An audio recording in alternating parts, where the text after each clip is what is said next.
তিন দল ইতোমধ্যে প্রায় টিকিট কেটেছে প্লে অফে। বাকি এক স্থানের জন্য লড়াই করবে খুলনা, রাজশাহী, সিলেট, ঢাকা। সেখানে সিলেট ও ঢাকার পিঠ দেওয়ালে, অন্যদিকে রাজশাহী, খুলনাও নেই খুব একটা স্বস্তিতে।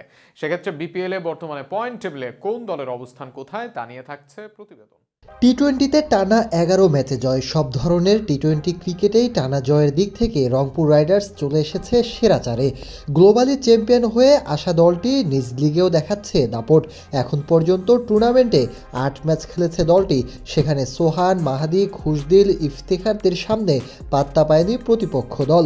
টুর্নামেন্টের এই পর্যায়ে তাই প্লে অফে যাওয়া একমাত্র দল রংপুর। এখনও প্লে অফ চূড়ান্ত হয়নি ফরচুন বরিশাল ও চিটাগং কিংসের। তবে এই দুই দল প্লে অফে এক পা বাড়িয়ে রেখেছে। বরিশাল হাই প্রোফাইল দল, রংপুরের সাথে ২ ম্যাচ হারলেও আসরে নিজেদের খেলা বাকি ৫ ম্যাচে পেয়েছে সহজ জয়। আর ব্যাটে বলে ভারসাম্যপূর্ণ দল গড়া চিটাগং আসরের ৮ ম্যাচে তুলে নিয়েছে ৫ জয়। তারাও আছে প্লে অফের দোরগড়ায়। এবার এই ৩ দলের সাথে যুক্ত হওয়ার লড়াইয়ে আছে ৪ দল, যেখানে সবচেয়ে অবশ্য এগিয়ে থাকবে আফিফ মিরাজদের খুলনা।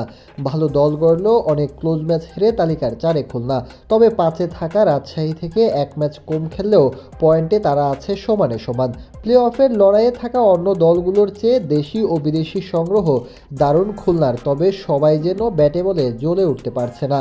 শেষ ৫ ম্যাচে যদি ফর্ম না দেখাতে পারে দলটি, তবে বিদায়ের ঘণ্টা বাজতে পারে তাদের। এদের মাঝে দলের মান অনুসারে রাজশাহী নিচের দিকেই থাকবে। দলের অভ্যন্তরীণ সমস্যার সাথে বিদেশিদের মান নিয়ে প্রশ্ন আছে বরাবরের মতোই। এর মাঝেও এনামুল বিজয়, ইয়াসির বালদের কল্যাণে ৩ জয় পেয়েছে তারা।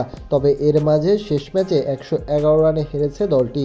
এর বাইরে দলের অন্যতম পারফর্মার বাল পড়েছেন ইনজুরিতে। এমন অবস্থায় রাজশাহী কিভাবে কামব্যাক করে সেটাই এখন দেখার ব্যাপার।